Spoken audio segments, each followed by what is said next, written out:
ETV ప్రేక్షకులకు నమస్కారం. శుభమస్తు కార్యక్రమానికి స్వాగతం. ఈనాడు శుభమస్తు కార్యక్రమంలోని గ్రహఫల అంశంలో గ్రహాల యొక్క స్థితిగతులు, వాటి యొక్క శుభాశుభ ఫలితాల గురించి పరిశీలిద్దాం. అలాగే ఈరోజు ద్వాదశ రాశుల వారికి అదృష్ట సంఖ్య, అదృష్ట వర్ణం, ప్రతికూల గ్రహాల దోష నివృత్తికి ఎటువంటి పరిహారాలు పాటించాలి అనేటువంటి విషయాలు తెలుసుకుందాం. ఈరోజు స్థిరవారం లేదా శనివారం. శని యొక్క పరిపాలన పూర్తిగా ఉంటుంది. శని దోషాలు దూరం చేసుకోవటానికి శ్రీ ఆంజనేయ స్వామిని ఎలా పూజించాలి, ఎటువంటి ప్రక్రియలు పాటించాలి అనేటువంటి విషయాన్ని శ్రీరస్తు తెలుసుకుందాం. ముందుగా నేటి పంచాంగ వివరాలు. శ్రీ శోభకృత నామ సంవత్సరం, ఉత్తరాయణం, శిశిర ఋతువు, పాల్గొన మాసం, శుక్లపక్షం. ఈరోజు తిథి శుద్ధ సప్తమి, రాత్రి 2:48 వరకు ఉంది. నక్షత్రం రోహిణి, రాత్రి 9:09 వరకు.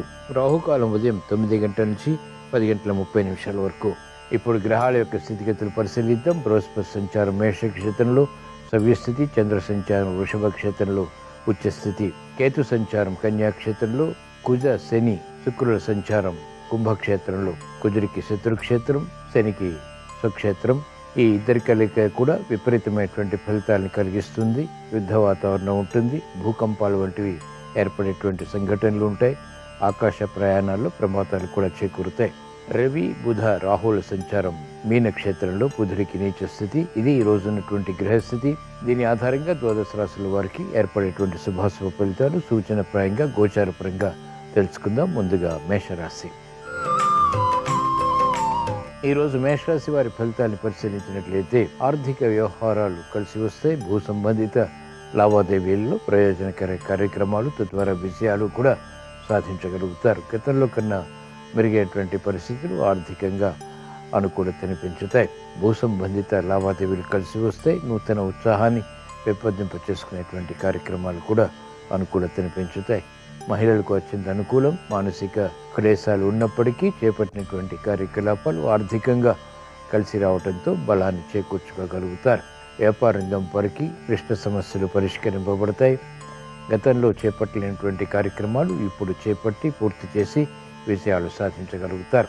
విద్యార్థులకి సునాయాస విజయాలు బలాన్ని కలిగిస్తాయి. ఈరోజు మేషరాశి వారు ప్రతికూల ప్రభావాన్ని దూరం చేసుకుని లేదా ఎదుర్కొని అనుకూలంగా మరల్చుకుని ఇంకా మంచి విజయాలు సాధించడానికి శ్రీ ఆంజనేయ స్వామిని దర్శించడం, స్మరించడం, పూజించడం శ్రేయస్కరం. ఈరోజు మేషరాశి వారి అదృష్ట సంఖ్య 2. ఈరోజు మేషరాశి వారి అదృష్ట వర్ణం పసుపు.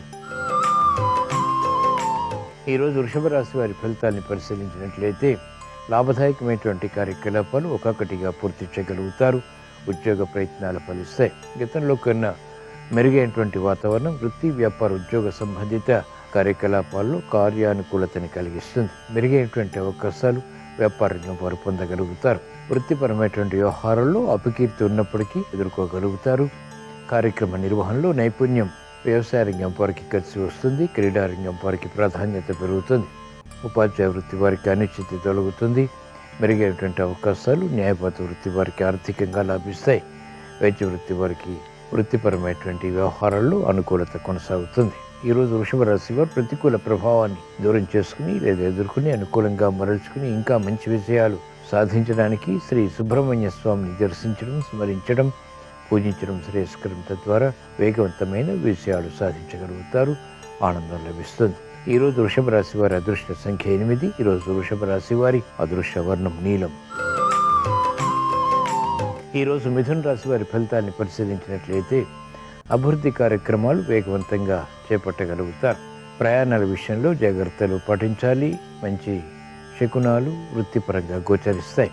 శుభవార్తలు వింటారు. శుభ ప్రయత్నాలు వృత్తి, వ్యాపార, ఉద్యోగ సంబంధిత కార్యక్రమాల్లో అభివృద్ధికి దారితీస్తాయి. రాజకీయ రంగం వారికి అత్యంత అనుకూలం.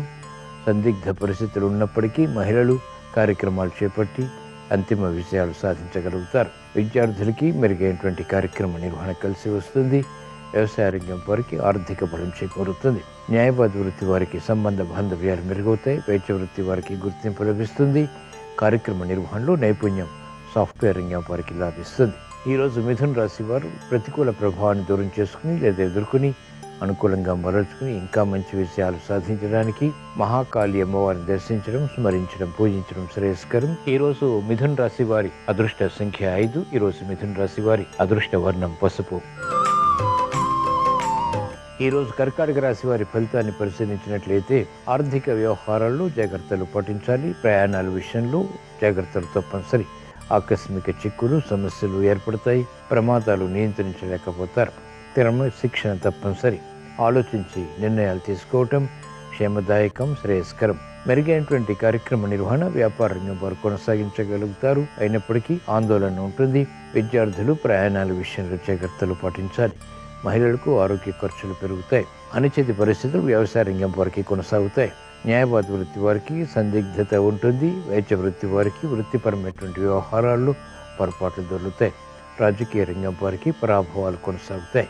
ఈరోజు కర్కాటక రాశి వారు ప్రతికూల ప్రభావాన్ని దూరం చేసుకుని లేదా ఎదుర్కొని అనుకూలంగా మరల్చుకుని ఇంకా మంచి విజయాలు సాధించడానికి ఈశ్వర ఆరాధన, ఈశ్వర స్మరణ, ఈశ్వరాభిషేకం వంటి ప్రక్రియలు ఉపకరిస్తాయి. ఈరోజు కర్కాటక రాశి వారి అదృష్ట సంఖ్య 6. ఈరోజు కర్కాటక రాశి వారి అదృష్ట వర్ణం తెలుపు. ఈరోజు సింహరాశి వారి ఫలితాన్ని పరిశీలించినట్లయితే ఆర్థిక వ్యవహారాలు కలిసి వస్తాయి. సంబంధ బాంధవ్యాల విషయంలో జాగ్రత్తలు పాటించాలి. ఆకస్మిక విరోధాలు ఏర్పడినప్పటికీ నియంత్రించబడతాయి. కార్యక్రమ నిర్వహణలో నైపుణ్యం కొనసాగుతుంది. ఆరోగ్య రక్షణకై చేసేటువంటి ప్రయత్నాలు లాభిస్తాయి. మెరుగైనటువంటి అవకాశాలు మహిళలు సాధించగలుగుతారు. ఆకస్మిక చిక్కులు విరోధాలు ఏర్పడినప్పటికీ సమస్యల్ని పరిష్కరించుకునేటువంటి చాకచక్యం పెరుగుతుంది. అభివృద్ధి వ్యాపార రంగం వారికి కొనసాగుతుంది. విద్యార్థులకి సూక్ష్మత పెరుగుతుంది. ప్రతిబంధకాలు వ్యవసాయ రంగం వారికి తగ్గుతాయి. న్యాయవాద వృత్తి వారికి అత్యంత అనుకూలం. వైద్య వృత్తి వారికి అభివృద్ధి కొనసాగుతుంది. చేపట్టినటువంటి కార్యకలాపాలు శాస్త్రజ్ఞులకి లాభిస్తాయి. ఈరోజు సింహరాశి వారు ప్రతికూల ప్రభావాన్ని దూరం చేసుకుని లేదా ఎదుర్కొని అనుకూలంగా మరల్చుకుని ఇంకా మంచి విషయాలు సాధించడానికి శ్రీ మహావిష్ణువుని దర్శించడం, స్మరించడం, పూజించడం శ్రేయస్కరం. ఈరోజు సింహరాశి వారి అదృష్ట సంఖ్య 2. ఈరోజు సింహరాశి వారి అదృష్ట వర్ణం తెలుపు. ఈరోజు కన్యారాశి వారి ఫలితాలను పరిశీలించినట్లయితే శత్రువులపై విజృంభించగలుగుతారు. ఆర్థికపరమైనటువంటి అంచనాల విషయంలో అనుకూలత చేకూరుతుంది. రుణ ఒత్తిళ్లు తగ్గుతాయి. శత్రువులపై విజయాలు సాధించగలుగుతారు. కోర్టు సంబంధిత కార్యకలాపాల్లో అనుకూలత చేకూరుతుంది. మెరుగైనటువంటి అవకాశాలు రాజకీయ రంగం వారు పొందగలుగుతారు. అభివృద్ధి కార్యక్రమాలు మహిళలకు సంతృప్తిని కలిగిస్తాయి. అవమానకర సంఘటనలు ఉన్నప్పటికీ నెట్టుకు రాగలుగుతారు, నెగ్గగలుగుతారు. కార్యక్రమాల్లో వేగం విద్యార్థులకి పెరుగుతుంది. అనిశ్చిత పరిస్థితులు న్యాయవాద వృత్తి వారికి తగ్గుతాయి.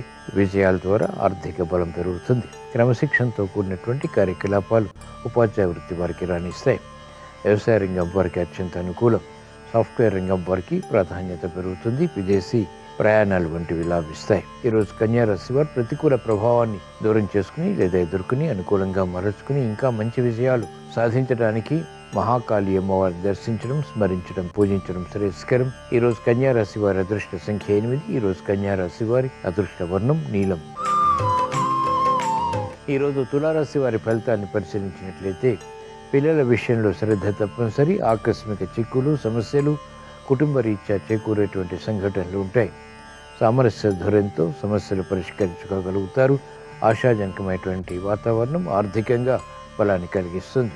నిస్సహాయ పరిస్థితుల నుంచి విముక్తి లభిస్తుంది. కార్యక్రమాలు వేగవంతంగా పూర్తి చేయాలనేటువంటి తపన పెరుగుతుంది. రాజకీయ రంగం వారికి అత్యంత అనుకూలం. మహిళలకు ప్రాధాన్యత పెరుగుతుంది. విద్యార్థులకి శుభ పరిణామాలు చోటు చేసుకుంటాయి. విదేశీ లావాదేవీలు వ్యాపార రంగం వారికి ఉపకరిస్తాయి. ఉద్యోగ ప్రయత్నాలు ఉద్యోగస్తులకి అనుకూలతని కలిగిస్తాయి. సామరస్య ధోరణితో కూడినటువంటి కార్యక్రమాలు ఉపాధ్యాయ వృత్తి వారికి లాభిస్తాయి. వ్యవసాయ రంగం వారికి ప్రోత్సాహం కొనసాగుతుంది. ఈరోజు తులారాశి వారు ప్రతికూల ప్రభావాన్ని దూరం చేసుకుని లేదా ఎదుర్కొని అనుకూలంగా మరల్చుకుని ఇంకా మంచి విజయాలు సాధించడానికి శ్రీ ఆంజనేయ స్వామిని దర్శించడం, స్మరించడం, పూజించడం శ్రేయస్కరం. తద్వారా మనోధైర్యం పెరుగుతుంది. చేపట్టినటువంటి కార్యకలాపాలు కలిసి వస్తే సమస్యలు వేగవంతంగా దూరం చేసుకుని ప్రశాంతత పొందగలుగుతారు. ఈరోజు తులారాశి వారి అదృష్ట సంఖ్య 8. ఈరోజు తులారాశి వారి అదృష్ట వర్ణం నీలం. ఈరోజు వృశ్చిక రాశి వారి ఫలితాన్ని పరిశీలించినట్లయితే రుణ ఒత్తిళ్లు ప్రబలమవుతాయి. ఆర్థికపరమైనటువంటి అంచనాల విషయంలో అయోమయ పరిస్థితులు కొనసాగుతాయి. ప్రతి విషయంలోనూ ఆచితూచి వ్యవహరించడం శ్రేయస్కరం, క్షేమదాయకం. ఓర్పు సహనంతో కూడినటువంటి నిర్ణయాల ద్వారా మాత్రమే విజయాలు సాధించగలుగుతారు. శత్రు వృద్ధి పెరుగుతుంది. శత్రు భీతి పెరుగుతుంది. కార్యక్రమ నిర్వహణలో ఏకాగ్రత తగ్గుతుంది. ఆరోగ్య విషయంలో మహిళలు జాగ్రత్తలు పాటించాలి. ఉద్యోగ వ్యవహారాల్లో ఉద్యోగస్తులకి అనుకూలత కొనసాగుతుంది. అయినప్పటికీ ఆందోళన కూడా సమాంతరంగా ఉంటుంది. విద్యార్థులకి గట్టి కృషి తప్పనిసరి. సంబంధ బాంధవ్యాల విషయంలో వ్యాపార రంగం వారు జాగ్రత్తలు పాటించాలి. ఉపాధ్యాయ వృత్తి వారికి కీర్తి లభిస్తుంది. మెరుగైనటువంటి అవకాశాలు వ్యవసాయ రంగం వారు మాత్రం పొందగలుగుతారు. ఈరోజు వృశ్చిక రాశి వారు ప్రతికూల ప్రభావాన్ని దూరం చేసుకుని లేదా ఎదుర్కొని అనుకూలంగా మరల్చుకుని ఇంకా మంచి విషయాలు సాధించడానికి శ్రీ ఆంజనేయ స్వామిని దర్శించడం, స్మరించడం, పూజించడం శ్రేయస్కరం. తద్వారా మనోధైర్యం పెరుగుతుంది. గ్రహ ప్రతికూలతని ఎదుర్కొనేటువంటి శక్తి సామర్థ్యాలు పొందగలుగుతారు. ఈరోజు వృశ్చిక రాశి వారి అదృష్ట సంఖ్య 3. ఈరోజు వృశ్చిక రాశి వారి అదృష్ట వర్ణం పసుపు. ఈరోజు ధనుస్సు రాశి వారి ఫలితాన్ని పరిశీలించినట్లయితే మానసిక ధైర్యం పెరుగుతుంది. గతంలో ఆగిపోయినటువంటి కార్యకలాపాలు వేగవంతంగా పూర్తి చేయగలుగుతారు. శత్రువులపై విజృంభించగలుగుతారు. అనిశ్చిత పరిస్థితులు కనుమరుగవుతాయి. ప్రశాంతత పెరుగుతుంది. ప్రతి పనిని అవలీలగా చేసేటువంటి శక్తి సామర్థ్యాలు లభిస్తాయి. ఆశాజనకమైనటువంటి వాతావరణం వృత్తి, వ్యాపార, ఉద్యోగ సంబంధిత కార్యకలాపాల్లో ఆదరణ కలిగిస్తుంది. మెరుగైనటువంటి అవకాశాలు, తద్వారా విజయాలు సంతృప్తిని కలిగిస్తాయి. ఆరోగ్యం క్షేమం. నూతన బాధ్యతలు, తద్వారా విజయాలు వ్యాపార రంగం వారికి అనుకూలతను పెంచుతాయి. విద్యార్థులకి శుభ పరిణామాలు చేకూరుతాయి. సాహసోపేతమైనటువంటి నిర్ణయాల ద్వారా క్రీడారంగం వారికి విజయాలు చేకూరుతాయి. సినీ రంగం వారికి అత్యంత అనుకూలం. ఆకస్మిక అనుకూలత ఆర్థిక పరంగా బలాన్ని కలిగిస్తుంది. ఈరోజు ధనుసు రాశి వారు ప్రతికూల ప్రభావాన్ని దూరం చేసుకుని లేదా ఎదుర్కొని అనుకూలంగా మరల్చుకుని ఇంకా మంచి విషయాలు సాధించడానికి శ్రీ సుబ్రహ్మణ్య స్వామిని దర్శించడం, స్మరించడం, పూజించడం శ్రేయస్కరం. తద్వారా వేగవంతమైనటువంటి విషయాలు ప్రాప్తిస్తాయి. సాహస నిర్ణయాలు కలిసి వస్తాయి. ఈరోజు ధనుసు రాశి వారి అదృష్ట సంఖ్య 6. ఈరోజు ధనుసు రాశి వారి అదృష్ట వర్ణం పసుపు. ఈరోజు మకర రాశి వారి ఫలితాలను పరిశీలించినట్లయితే సంభాషణల ద్వారా విరోధాలు తలెత్తుతాయి. కాబట్టి జాగ్రత్తలు వహించాలి. సంభాషణల విషయంలో ఆచితూచి వ్యవహరించాలి. ఆర్థిక పరిస్థితి అయోమయానికి దారితీస్తుంది. ఆకస్మిక ఖర్చులు, చిక్కులు ప్రారంభమవుతాయి. అయినప్పటికీ ధైర్యంతో కొనసాగించి అంతిమ విజయాలు సాధించగలుగుతారు. ఉద్యోగ ప్రయత్నాలు ఫలిస్తాయి. ఆశాజనకమైనటువంటి వాతావరణం వృత్తి, వ్యాపార, ఉద్యోగ సంబంధిత కార్యక్రమాల్లో కలిసి వస్తుంది. గతంలో కన్నా మెరుగైనటువంటి పరిస్థితులు వ్యాపార రంగం వారికి ఆర్థికంగా బలాన్ని కలిగిస్తాయి. క్లిష్ట సమస్యలు మహిళలకు పరిష్కరింపబడతాయి. ధైర్యంతో కొన్ని నిర్ణయాలు క్రీడారంగం వారు తీసుకోగలుగుతారు. ఉపాధ్యాయ వృత్తి వారికి ప్రాధాన్యత క్రమక్రమంగా లభిస్తుంది. సాఫ్ట్వేర్ రంగం వారికి అనుకూలం. న్యాయవాద వృత్తి వారికి పునఃప్రయత్నాలు లాభిస్తాయి. వైద్య వృత్తి వారికి అభివృద్ధి ఆర్థికంగా కూడా కొనసాగుతుంది. ఈరోజు మకర రాశి వారు ప్రతికూల ప్రభావాన్ని దూరం చేసుకుని లేదా ఎదుర్కొని అనుకూలంగా మరల్చుకుని ఇంకా మంచి విషయాలు సాధించడానికి మహాకాళి అమ్మవారిని దర్శించడం, స్మరించడం, పూజించడం శ్రేయస్కరం. తద్వారా ఆర్థిక ఆకస్మిక చిక్కులు, సమస్యలు పరిష్కరింపబడతాయి. ఈరోజు మకర రాశి వారి అదృష్ట సంఖ్య 8. ఈరోజు మకర రాశి వారి అదృష్ట వర్ణం నలుపు. ఈరోజు కుంభరాశి వారి ఫలితాన్ని పరిశీలించినట్లయితే ఆరోగ్య విషయంలో జాగ్రత్తలు పాటించాలి. ఆకస్మిక చిక్కులు, సమస్యలు ఆరోగ్యపరంగా చేకూరుతాయి. ఆర్థిక విషయాల్లో కూడా అలజడి ఉంటుంది. నియంత్రణ తగ్గుతుంది. అధిక ఖర్చులు ఉక్కిరిబిక్కిరి చేస్తాయి. కార్యక్రమ నిర్వహణలో నైపుణ్యం ప్రదర్శించలేకపోతారు. నిస్సహాయ పరిస్థితులు వ్యాపార రంగం వారికి కొనసాగుతాయి. మహిళలు ఆరోగ్య విషయంలో జాగ్రత్తలు పాటించాలి. పిల్లలు విద్యా సంబంధిత కార్యక్రమాల్లో ఆటంకాలను ఎదుర్కోవాల్సి వస్తుంది. వేగవంతమైనటువంటి నిర్ణయాలు పనికిరావు. క్రమశిక్షణ తగ్గుతుంది. ఆశాజనకమైనటువంటి వాతావరణం మహిళలు కొనసాగించలేకపోతారు. వ్యాపార రంగం వారికి ప్రత్యర్థులు బలపడతారు. న్యాయవాద వృత్తి వారికి కోర్టు సంబంధిత కార్యకలాపాల్లో పోటీ పెరుగుతుంది. మెరుగైనటువంటి అవకాశాలు వైద్య వృత్తి వారు సాధించలేకపోతారు. క్రమశిక్షణ అన్ని రంగాల వారికి తగ్గుతుంది. తద్వారా సమస్యలు ప్రారంభమవుతాయి. ఈరోజు కుంభరాశి వారు ప్రతికూల ప్రభావాన్ని దూరం చేసుకుని లేదా ఎదుర్కొని అనుకూలంగా మరల్చుకుని ఇంకా మంచి విజయాలు సాధించడానికి ఈశ్వరారాధన, ఈశ్వర స్మరణ, ఈశ్వర దర్శనం వంటి ప్రక్రియలు ఉపకరిస్తాయి. ఈరోజు కుంభరాశి వారి అదృష్ట సంఖ్య 8. ఈరోజు కుంభరాశి వారి అదృష్ట వర్ణం నీలం. ఈరోజు మీన రాశి వారి ఫలితాన్ని పరిశీలించినట్లయితే ఆర్థిక వ్యవహారాలు కలిసి వస్తాయి. నూతన కార్యక్రమాలకు శ్రీకారం చుట్టగలుగుతారు. ప్రతిభ గుర్తింపబడుతుంది. అధిక వ్యయం ఉన్నప్పటికీ ఆదాయాన్ని కూడా పెంపొందింప చేసుకునేటువంటి మార్గాలు సమాంతరంగా కలిసి వస్తాయి. గృహ విషయాల అనుకూలం. ఆరోగ్యం పర్వాలేదు. చేపట్టినటువంటి కార్యకలాపాలపై మక్కువ పెరుగుతుంది. మహిళలు ఇంపైన వార్తలు వింటారు. శుభ ప్రయత్నాలు కలిసి వస్తాయి. వ్యాపార రంగం వారికి పెట్టుబడులు లాభిస్తాయి. భాగస్వాములతో కూడినటువంటి నిర్ణయాలు, ప్రణాళికలు, ఒప్పందాలు ఆర్థిక బలాన్ని కలిగిస్తాయి. నూతన ఉత్సాహం విద్యార్థులకి పెరుగుతుంది. ప్రతిబంధకాలు వైద్య వృత్తి వారికి తొలగిపోతాయి. న్యాయవాద వృత్తి వారికి అత్యంత అనుకూలం. శ్రేయస్సుతో కూడినటువంటి నిర్ణయాలు ఉపాధ్యాయ వృత్తి వారికి లాభిస్తాయి. మెరుగైనటువంటి కార్యక్రమ నిర్వహణ వ్యవసాయ రంగం వారికి లాభిస్తుంది. ఈరోజు మీన రాశి వారు ప్రతికూల ప్రభావాన్ని దూరం చేసుకుని లేదా ఎదుర్కొని అనుకూలంగా మరల్చుకుని ఇంకా మంచి విషయాలు సాధించడానికి శ్రీ సుబ్రహ్మణ్య స్వామిని దర్శించడం, స్మరించడం, పూజించడం శ్రేయస్కరం. తద్వారా వేగవంతమైనటువంటి విషయాలు ప్రాప్తిస్తాయి. ఈరోజు మీన రాశి వారి అదృష్ట సంఖ్య 2. ఈరోజు మీన రాశి వారి అదృష్ట వర్ణం తెలుపు. ఇవి ఈరోజు ద్వాదశ రాశుల వారికి ఏర్పడేటువంటి శుభాశుభ ఫలితాలు. ద్వాదశ రాశుల వారికి ఆర్థిక సంబంధిత లావాదేవీలు కలిసి రావాలని, శుభ సంఘటనలు, వృత్తి, వ్యాపార, ఉద్యోగ సంబంధిత కార్యకలాపాల్లో బలాన్ని కలిగించాలని, పురోగవృద్ధితో కూడినటువంటి విజయాలు సాధించాలని శనివారం సందర్భంగా ఈశ్వరుణ్ణి స్మరిస్తూ ప్రార్థిస్తూ స్వస్తి. శ్రీరస్తు శుభమస్తు. శనివారం నాడు హనుమంతుల వారి లాంగూలాన్ని పూజించటం అనేక సత్ఫలితాలను కలిగింపజేస్తుంది. లాంగూలం అంటే తోక అనే అర్థం ఉంది. ఆంజనేయ స్వామి తన తోకతో లంకాదహనం చేశారు కాబట్టి హనుమంతుల వారి తోకను పూజించడం ద్వారా శత్రుబాధలను తొలగింపజేసుకోవచ్చు. శని దోషాలన్నీ తొలగింపజేసుకొని సకల శుభాలను సిద్ధింపజేసుకోవచ్చు. శనివారం రోజు ఆంజనేయ స్వామి వారి చిత్రపటాన్ని పూజా మందిరంలో ఏర్పాటు చేసుకొని ఆ చిత్రపటంలో ఆంజనేయ స్వామి వారి తోక పైన సింధూరంతో బొట్టు పెట్టాలి. అలా తోక ప్రారంభం నుంచి చివరి వరకు సింధూరంతో బొట్లు పెడుతూ ఆంజనేయ స్వామి వారి అష్టోత్తర శతనామావళి అంటే 108 నామాలు చదవాలి. అలా చదివిన తర్వాత ఆంజనేయ స్వామి వారి ప్రీతి కోసం పండు ఏదైనా నైవేద్యంగా సమర్పించాలి. ఇలా చేస్తే దీన్ని హనుమల్ లాంగూల పూజ అనే పేరుతో పిలుస్తారు. ఈ లాంగూల పూజ నిర్వహించడం ద్వారా సమస్త శని దోషాలు తొలగింపజేసుకోవడంతో పాటుగా శత్రు బాధల తీవ్రతను తగ్గింపజేసుకుని శత్రువులను సైతం మిత్రులుగా మార్చుకోవచ్చు. అలాగే హనుమల్ లాంగూల స్తోత్రాన్ని శనివారం రోజు లాంగూల పూజ చేసేటప్పుడు శ్రవణం చేసినా పఠించినా ఉత్తమ ఫలితాలు కలుగుతాయి. శనివారం రోజు రావి చెట్టు క్రింద కూర్చొని హనుమల్ లాంగూల స్తోత్రాన్ని పఠించినట్లయితే ఆంజనేయ స్వామి వారి సంపూర్ణమైన అనుగ్రహం కలిగి సర్వకార్యాలలో విజయాలను సిద్ధింపజేసుకోవచ్చు.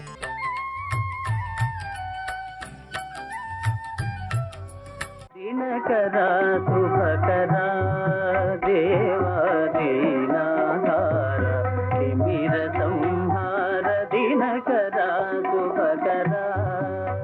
ఎక్కడైనా లోకంలో ప్రజ్ఞావంతుడైనటువంటి శిష్యుడు ఒకడు కనపడ్డాడు అనుకోండి, మొదట నమస్కారం ఎవరికి చేస్తారంటే ఇంతటి లోకోపకారి అయినటువంటి ఆ శిష్యుణ్ణి తయారు చేసిన గురువుకి నమస్కారం అంటారు.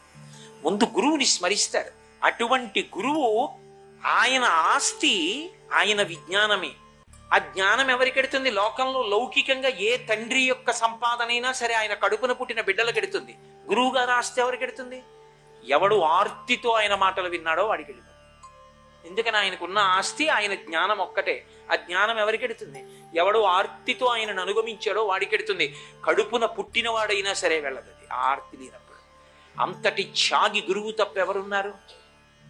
అటువంటి శిష్యుణ్ణి తయారు చేసినటువంటి గురువుని చూస్తే ఎంత ఆనందంగా ఉంటుంది. నిజంగా సూర్యబింబం వంక నిలబడి, మహానుభావ అటువంటి శిష్యుణ్ణి తయారు చేశావయ్యా, ఏమి శిష్యుణ్ణి తయారు చేశావయ్యా తండ్రి అని ఒక నమస్కారం చేశారనుకోండి, మనసు ఎంత ఆర్ద్రమైపోతుంది చూడండి. నిజంగా ఎలా నేర్చుకున్నాడు, మీరు ఎలా వెళ్ళారు, ఎలా పాఠం చెప్పారు, ఏమి శిష్యుడు, ఏమి గురువు.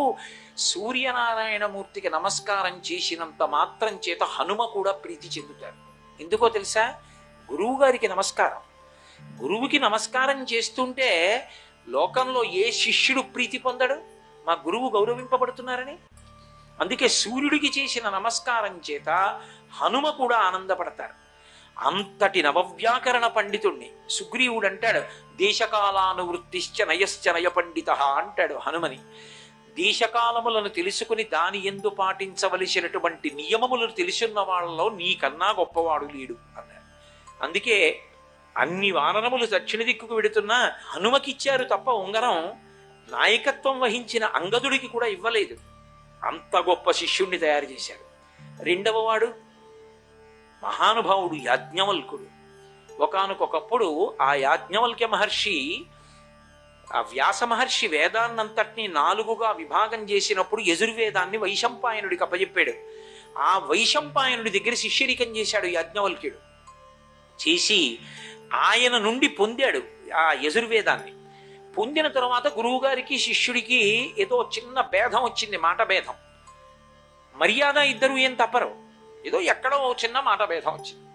గురువుగారు అన్నారు ఆగ్రహించి, నేను ఇచ్చిన విద్య నాకు ఇచ్చేసేయన్నారు.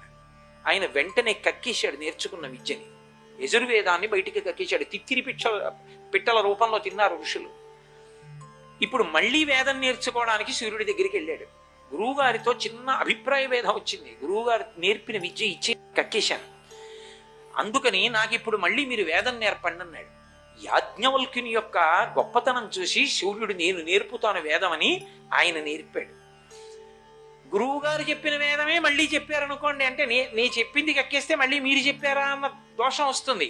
అందుకే పాఠాంతరం చెప్పాడు యజుర్వేదానికి. అందుకే యజుర్వేదం కృష్ణ యజుర్వేదం, శుక్ల యజుర్వేదం అని 2గా విడిపోయింది.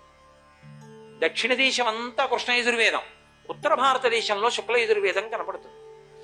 అటువంటి అతి తక్కువ మంది, ఇప్పటికీ కూడా ఆంధ్రదేశంలో కూడా శుక్ల యజుర్వేదం చదువుకున్నటువంటి పండితులు బహు కొద్ది మంది మాత్రమే ఉంటారు. అటువంటి శుక్ల యజుర్వేదం సూర్యనారాయణమూర్తి నుండి యాజ్ఞవల్క్యునికి వచ్చింది. అక్కడి నుంచి శుక్ల యజుర్వేదం మిగిలినటువంటి వాళ్ళందరికీ కూడా వచ్చింది.